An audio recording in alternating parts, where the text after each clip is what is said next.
സംസ്ഥാനത്ത് ഇന്നും ഉയർന്ന താപനിലയ്ക്ക് സാധ്യതയുള്ളതിനാൽ മുന്നറിയിപ്പുമായി കാലാവസ്ഥാ വകുപ്പ് തുടർച്ചയായി അൾട്രാവയലറ്റ് രശ്മികൾ ശരീരത്തിലേൽക്കുന്നത് സൂര്യതാപത്തിനും ത്വക്ക് രോഗങ്ങൾക്കും മറ്റാരോഗ്യ പ്രശ്നങ്ങൾക്കും കാരണമാകുമെന്നതിനാൽ പകൽ 10 മണി മുതൽ 3 മണി വരെയുള്ള സമയത്തെ നേരിട്ട് സൂര്യപ്രകാശം ഏൽക്കുന്നത് ഒഴിവാക്കണമെന്നും ദാഹമില്ലെങ്കിലും ധാരാളം ശുദ്ധജലം കുടിക്കണമെന്നും നിർജ്ജലീകരണം ഉണ്ടാക്കുന്ന മദ്യം, കാപ്പി, ചായ തുടങ്ങിയ പാനീയങ്ങൾ പകൽ സമയത്തെ ഒഴിവാക്കണമെന്നും പകൽ സമയത്തെ പുറത്തേക്ക് ഇറങ്ങുമ്പോൾ തൊപ്പിയോ കൂടിയോ ഉപയോഗിക്കണമെന്നും അറിയിച്ചു.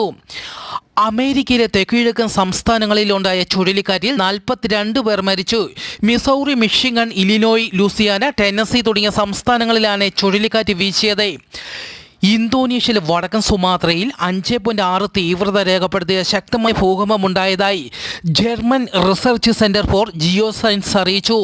86 കിലോമീറ്റർ ആഴത്തിലാണ് ഭൂകമ്പമുണ്ടായത്. കൂടുതൽ വിവരങ്ങൾ ലഭ്യമായിട്ടില്ല.